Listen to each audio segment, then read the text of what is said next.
Bismillahirrahmanirrahim. Assalamualaikum warahmatullahi wabarakatuh.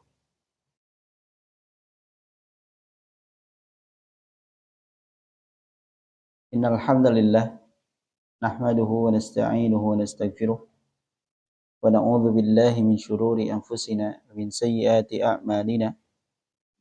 May yahdihillahu fala mudilla lahu wa may yudlil fala hadiya lahu. Wa asyhadu an la ilaha illallah wahdahu la syarika lahu wa asyhadu anna Muhammadan abduhu wa rasuluh. Ya ayyuhalladzina amanu taqullaha haqqa tuqatih ولا تموتن إلا وأنتم مسلمون يا أيها الناس اتقوا ربكم الذي خلقكم من نفس واحدة وخلق منها زوجها وبث منهما رجالا كثيرا ونساء واتقوا الله الذي تساءلون به والأرحام إن الله كان عليكم رقيبا يا أيها الذين آمنوا اتقوا الله وقولوا قولا سديدا يصلح لكم أعمالكم ويغفر لكم ذنوبكم ومن يطع الله ورسوله فقد فاز فوزا عظيما أما بعد فإن أصدق الحديث كتاب الله وخير الهدي هدي محمد صلى الله عليه وسلم وشر الأمور محدثاتها وكل محدثة بدعة وكل بدعة ضلالة وكل ضلالة. Ikhwah, azani Allah wa iyyakum ajma'in. Alhamdulillah, kita bersyukur kepada Allah Subhanahu wa taala. Malam hari ini Allah taala kembali kumpulkan kita di majelis ini. Insyaallah kita akan melanjutkan pembahasan kitab Al-Arba'in fi Huquqi Rabbil Alamin yang disusun oleh Syekh Anis Al-Mus'abi hafizahullahu taala. Dan malam hari ini kita masuk hadis yang ke-27, di mana muallif mengutip sebuah hadis yang diriwayatkan dari Abu Hurairah radhiyallahu anhu. Beliau berkata bahwa Rasulullah SAW bersabda, Innallaha, sesungguhnya Allah tabaraka wa ta'ala yang penuh, yang banyak kebaikannya dan juga maha tinggi, idza ahabba abadan, jika Allah mencintai seorang hamba, nada Jibril, maka ia akan memanggil Jibril. Innallaha qad ahabba fulanan fa ahibbah. Setelah dipanggil, Allah Ta'ala memproklamirkan gitu ya, menjelaskan, mengabarkan, sesungguhnya Allah sungguh telah mencintai fulan. Fa ahibbah, maka cintailah olehmu dia. Cintailah dia. Ini perintah dari Allah Ta'ala kepada Jibril. Fa yuhibbuhu Jibril, maka Jibril pun mencintainya. Tsumma yunadi Jibrilu fis sama, kemudian Jibril menyeru pada penduduk langit. Innallaha qad ahabba fulanan fa ahibbu. Sesungguhnya Allah Ta'ala sungguh telah mencintai seorang si fulan, fa ahibbu, maka cintailah dia oleh kalian. Fa yuhibbuhu ahlus sama, maka para penduduk langit di kalangan malaikat itu pun mencintai fulan. Wa yudha'u lahul qabulu fi ahli al-ard, dan diletakkan penerimaan untuknya pada penduduk bumi. Maksudnya penduduk bumi pun mencintai. Di sini diriwayatkan oleh Imam Al-Bukhari dan Muslim. Dalam hadis ini ada beberapa faidah penjelasan. Yang pertama adalah batu sifatil mahabbati lillahi azza wajal kama yaliqu bihi. Hadis ini di dalamnya ada penetapan sifat mahabbah bagi Allah Subhanahu wa taala. Hamba itu mencintai, Allah Taala mencintai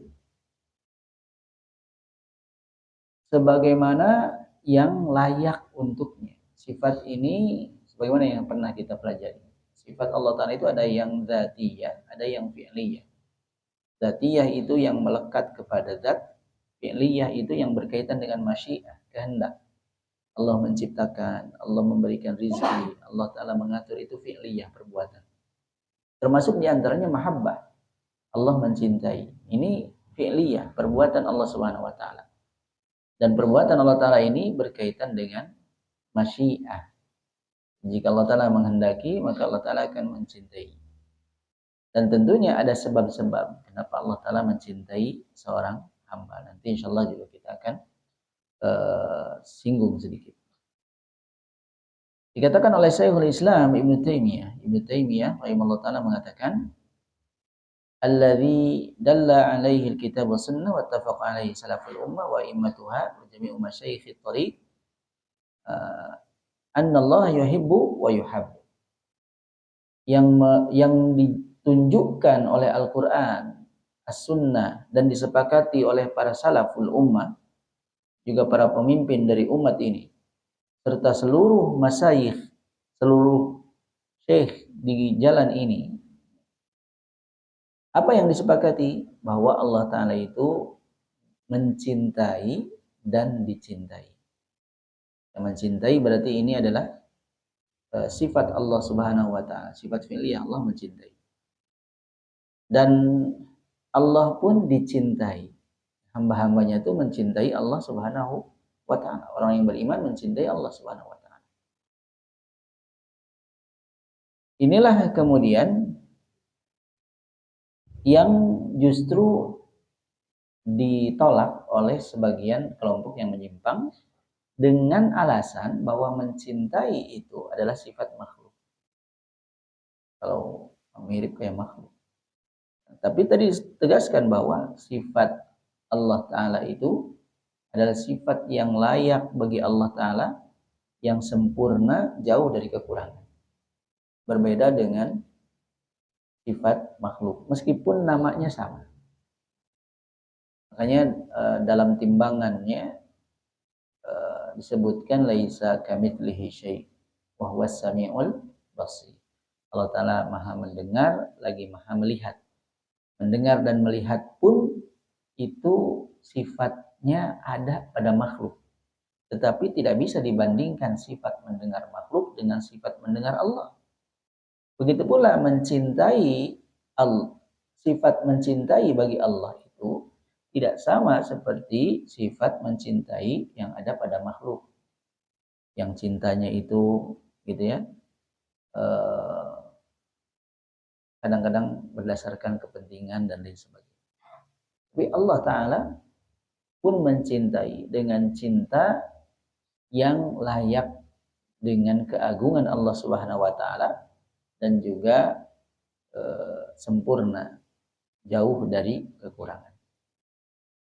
Faqala rahimahullah, Syekhul Islam Ibnu Taimiyah juga mengatakan, qad ajma'a salaful ummah wa immatuha.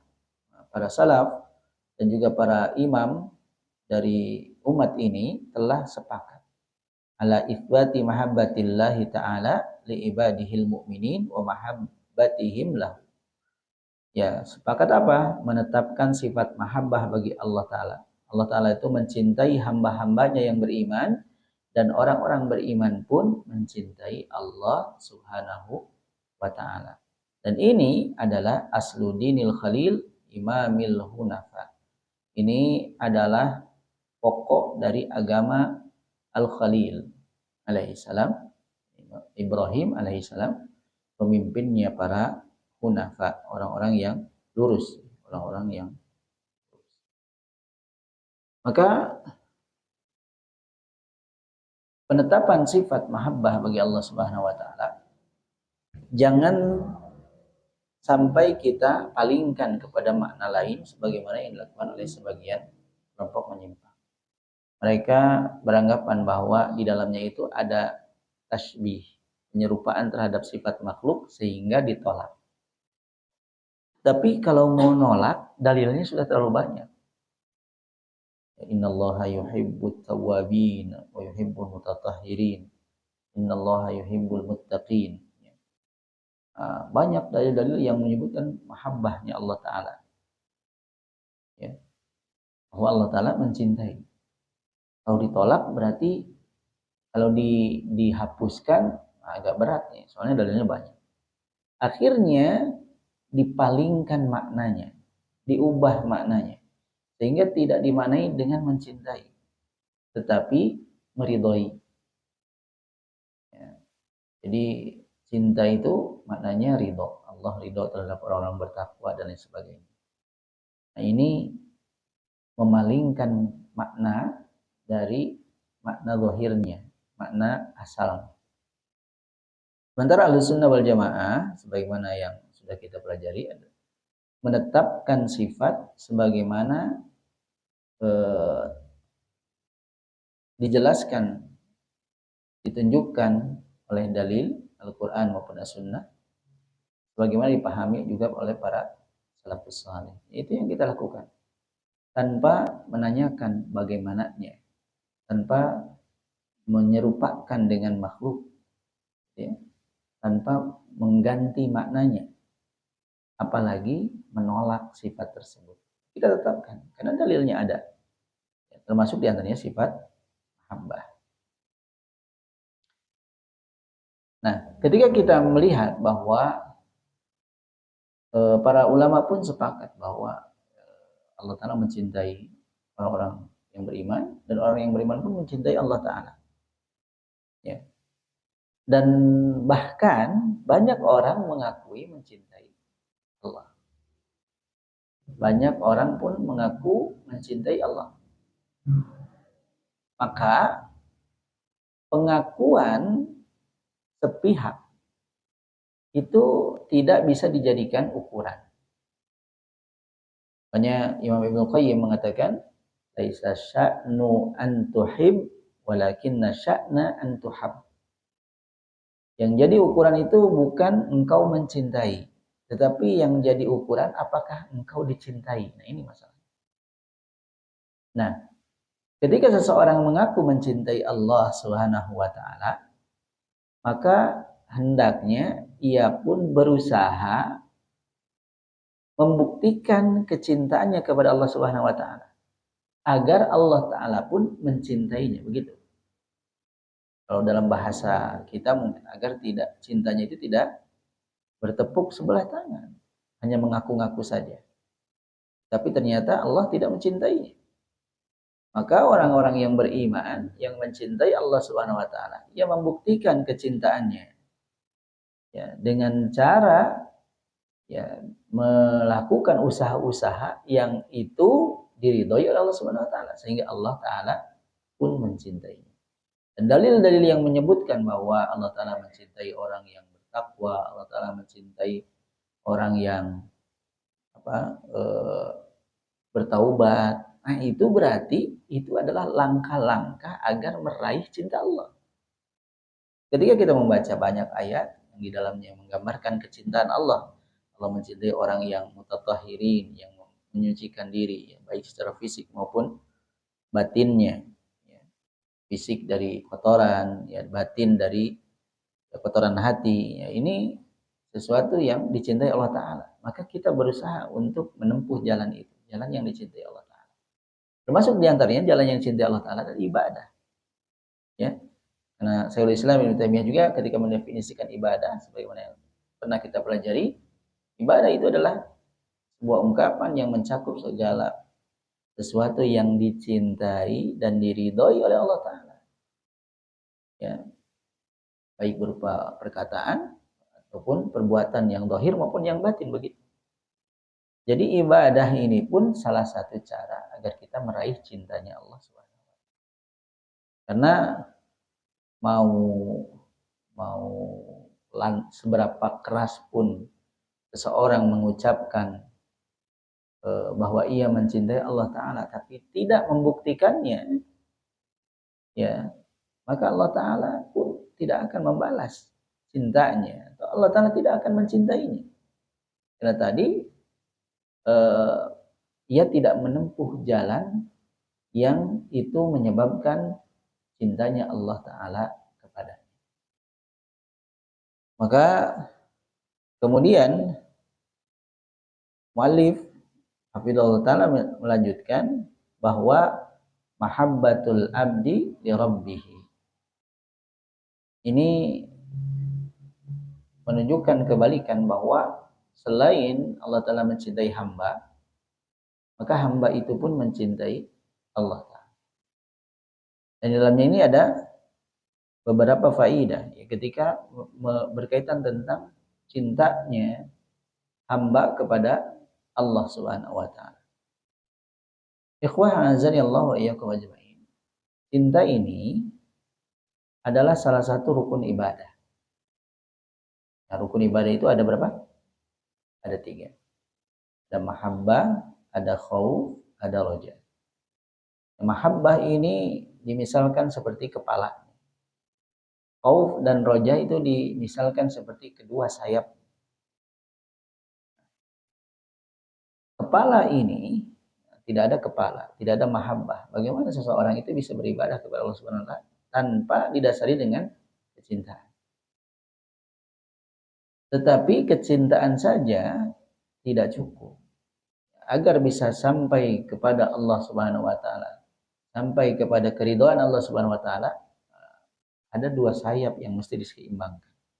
Ada khauf dan roja di dalam ibadah. Maka ibadah yang benar ya tentunya memenuhi rukun-rukun ini.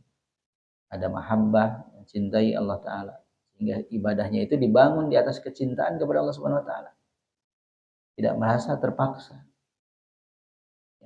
Bahkan ia digambarkan ia rindu untuk segera bertemu dengan Allah Subhanahu Wa Ta'ala. Dan bukti rindunya apa?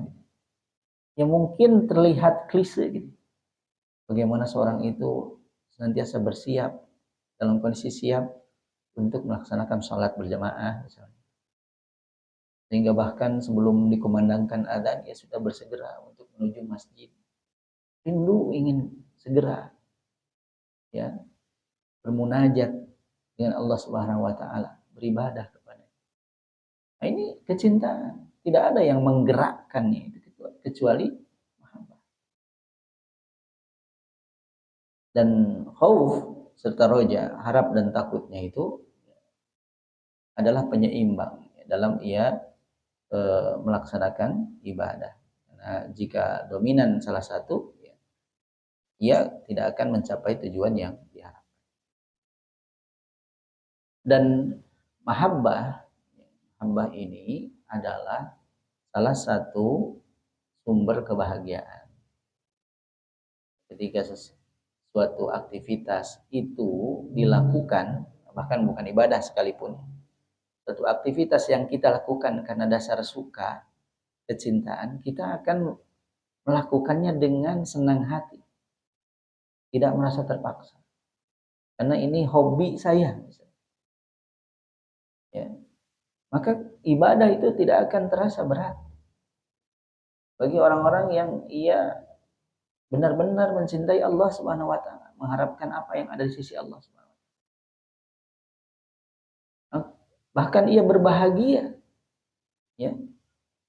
Maka jadi introspeksi kita masing-masing ya, ketika masih ada dalam diri kita itu perasaan berat saat melaksanakan ibadah. Tanya diri kita masing-masing. Berapa cinta kita kepada Allah Subhanahu wa taala? Sampai memenuhi panggilannya saja terasa demikian berat. Dan tentunya karena tantangannya banyak, godaannya banyak, bukan hanya dari internal diri kita, dari hawa nafsu, bahkan dari luar, godaan setan gitu ya. Nah, ini juga menghalang-halangi seorang yang beriman kepada Allah Ta'ala untuk merasakan lezatnya ibadah.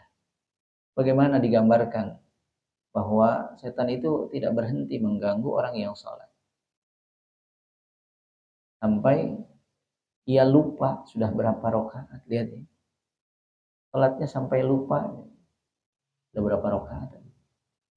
Apa yang sesuatu yang ia lupa di luar sholat jadi ingat di dalam sholat. Untuk apa ini tujuannya? Ya, untuk menghilangkan fokus dalam ibadah.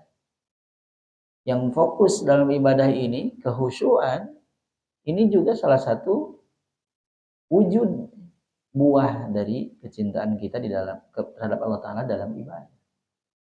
Ya.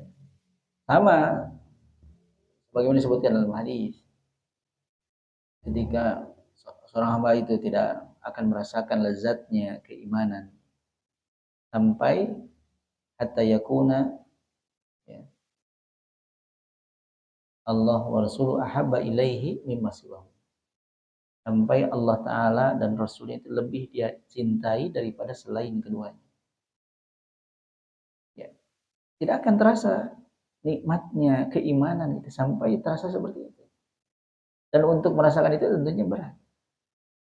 Berat ya.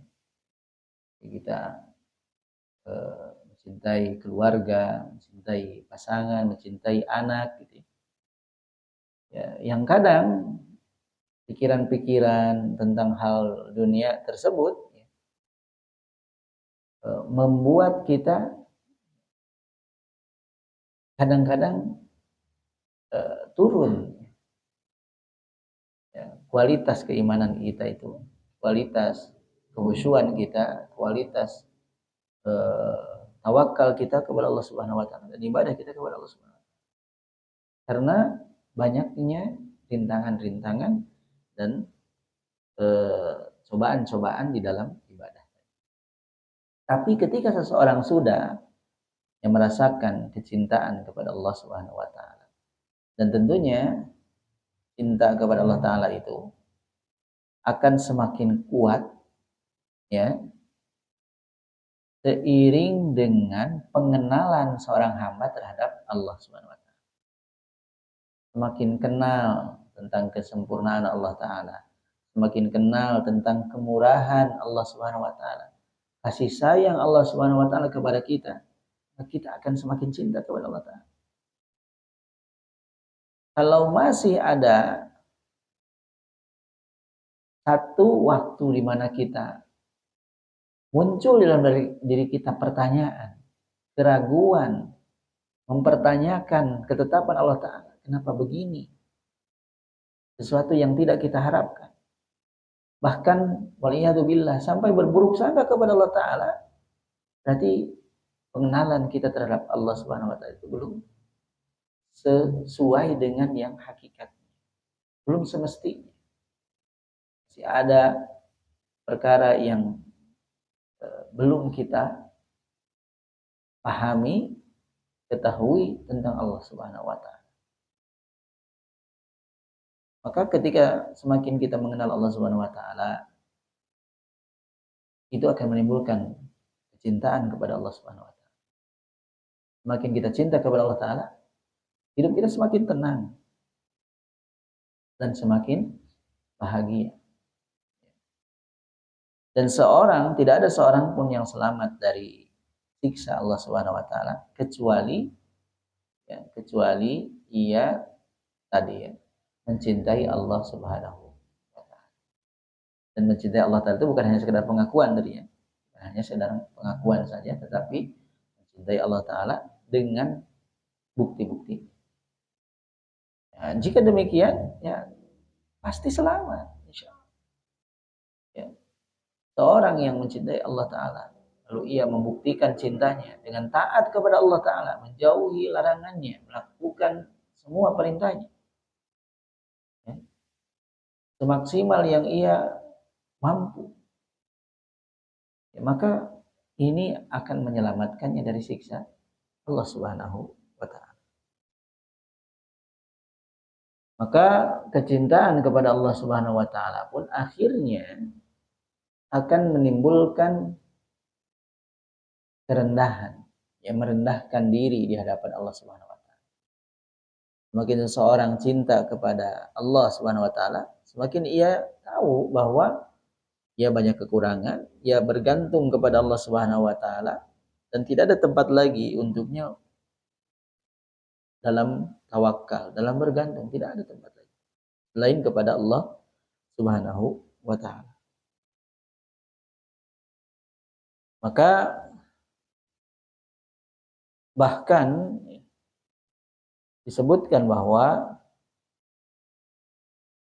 semua cinta nanti akan sebutkan bahwa jenis cinta itu akan menjadi ibadah jika didasari cinta kepada Allah SWT.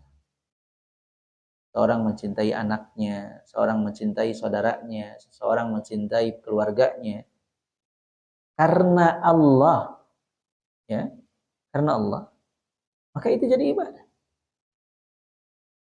Tapi kalau cinta yang hanya didasari oleh hawa nafsu, yaitu bukan termasuk cinta ibadah, tidak dihukumi ibadah. Ya namanya hawa nafsu.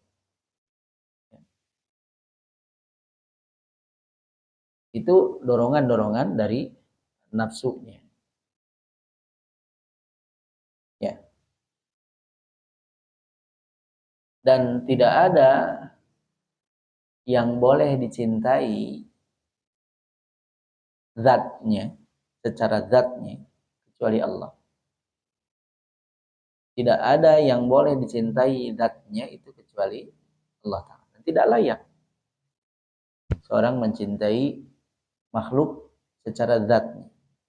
Tidak layak. Karena apalagi makhluk. Makhluk itu tidak sempurna. Banyak kekurangan. Jadi yang hanya boleh dicintai secara zatnya itu hanyalah Allah. Karena zat Allah Ta'ala itu sempurna. Mengandung sifat-sifat kesempurnaan. Jauh dari kekurangan dan aib. Nah, cinta kepada makhluk, kepada orang lain, kepada anak, kepada pasangan, kepada keluarga, kepada saudara, tidak boleh cinta karena zatnya, tidak boleh. Ya, dan tidak layak. Apalagi sesuatu, karena makhluk itu sesuatu yang fana. Ya, kita saja misalnya mencintai pasangan karena kecantikannya, karena ketampanannya, itu akan hilang. Ya, itu akan hilang. Kalau hanya berpegang kepada zat makhluk itu mana? Akan berkurang, layu, hilang. Dan bisa jadi cinta yang didasarkan kepada sesuatu yang tidak tetap seperti itu, ia pun akan berkurang, bahkan akan hilang juga. Makanya yang layak dicintai secara zat itu hanya Allah. Allah itu zatnya azali, abadi. Sifatnya juga sifat yang maha tinggi. Nama-namanya adalah nama-nama yang paling indah. Allah Ta'ala saja yang berhak dan layak untuk dicintai secara zatnya. Karena itulah diantara fitrah, secara fitrah, jika seorang itu belum rusak fitrahnya, maka di dalam dirinya itu pasti ada rasa cinta kepada Allah Subhanahu wa Ta'ala. Secara fitrah, seorang itu akan mencintai Allah Subhanahu wa Ta'ala. Karena orang yang mengetahui bahwa dia diciptakan oleh Allah, Allah yang mengatur urusannya, Allah yang menghidupkannya, Allah yang memberinya rizki, Allah Ta'ala yang memberikannya hidayah dan lain sebagainya, dia akan mencintai Allah Ta'ala. Jadi secara fitrah demikian. Tapi jika fitrahnya rusak, terganggu, di antara penyebab terganggunya fitrah itu adalah kesombongan, ya, atau niat yang buruk. Jika dalam dirinya ada kesombongan atau niat yang buruk, maka ya ia pasti akan mencari celah untuk ya, tadi terhalang dari mencintai Allah Subhanahu wa Ta'ala atau tidak mencintai Allah Ta'ala. Ya.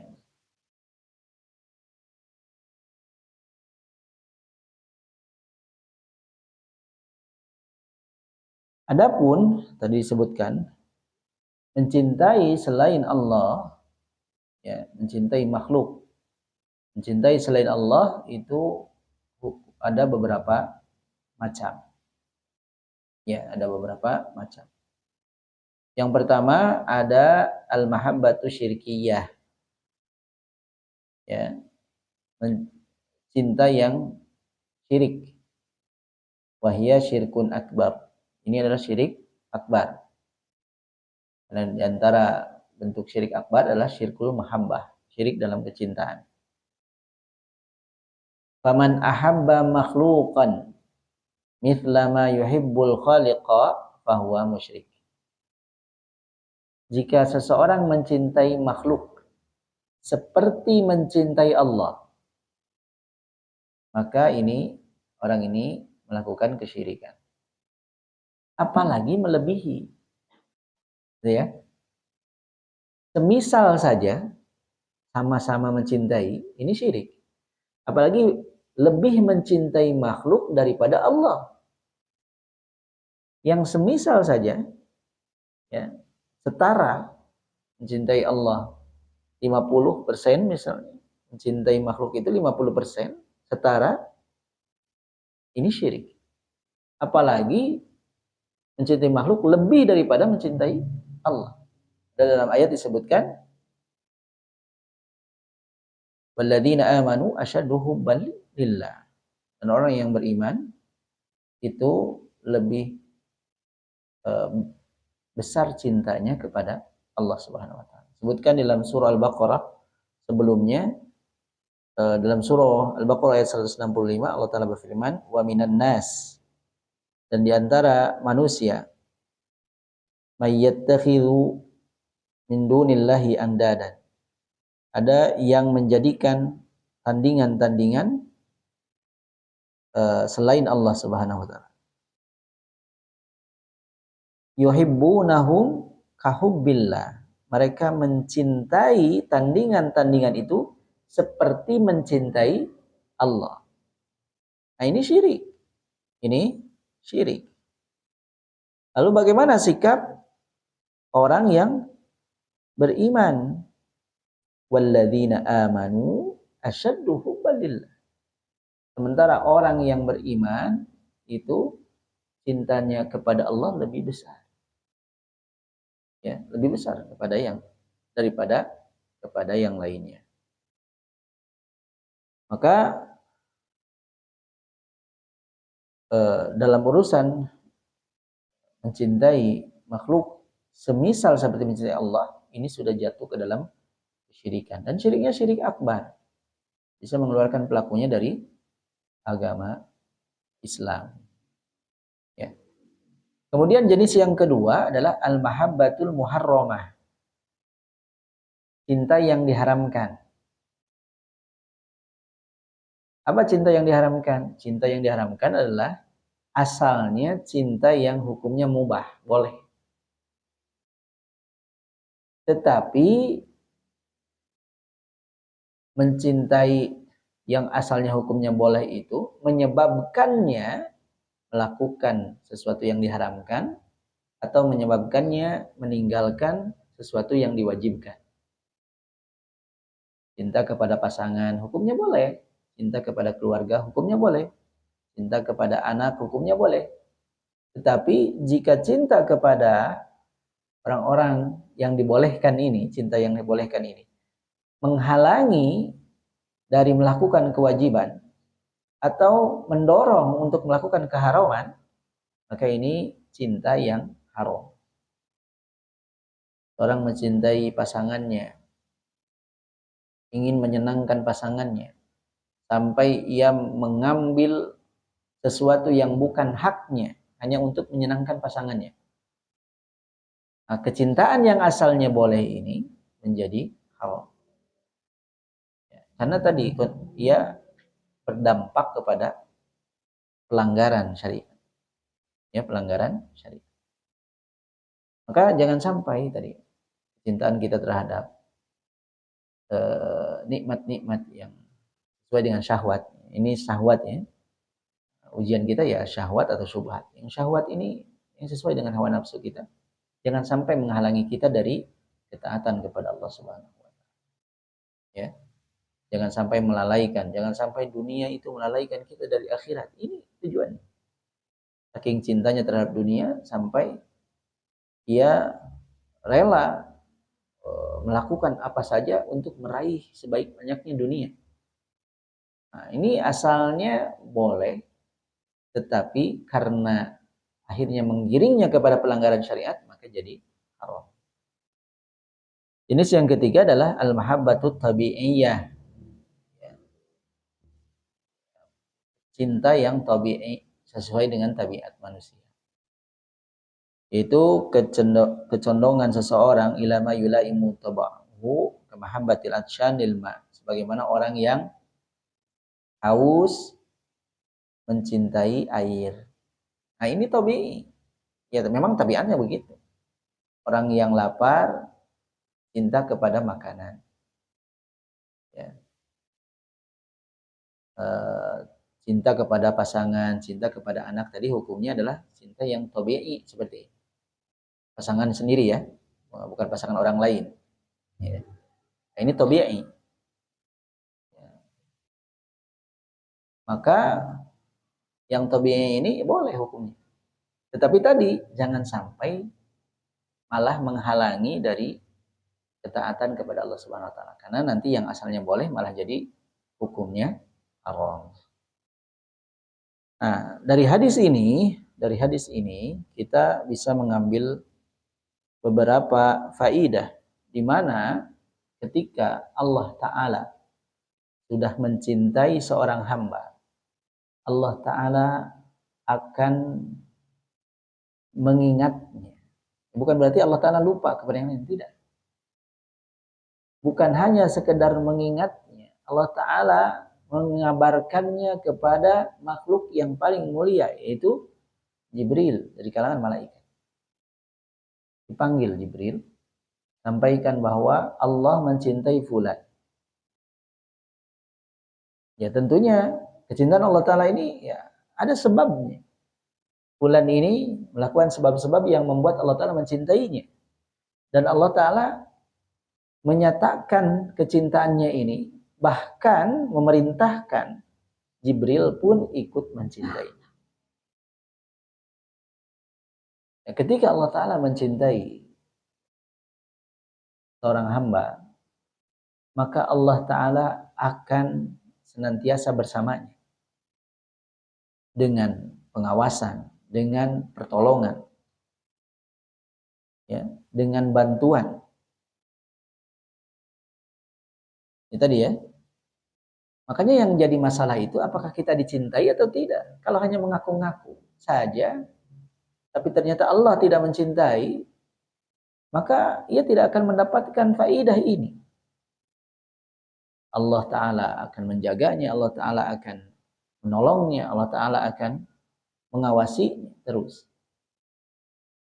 Bahkan meminta kepada Jibril untuk mencintainya juga. Ini keberkahan.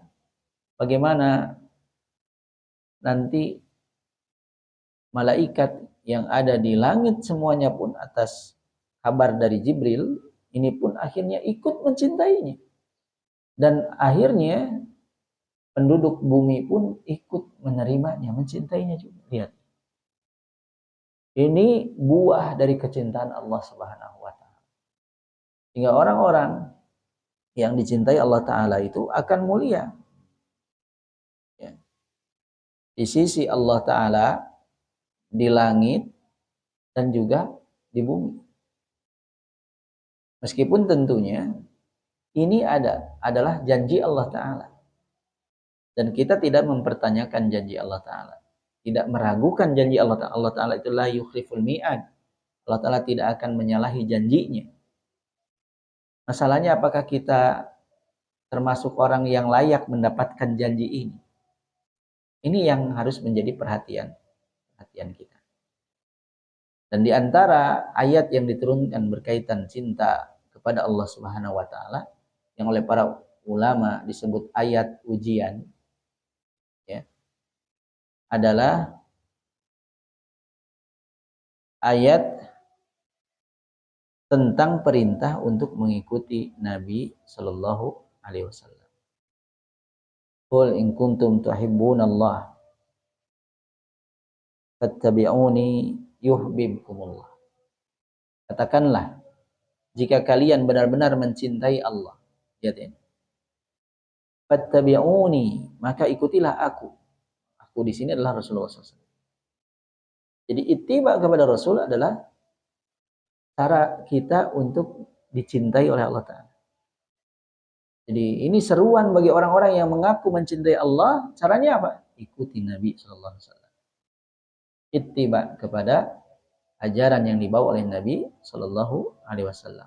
Janjinya yuhibbukumullah. Allah mencintai kalian. Allah akan mencintai kalian. Maka ini adalah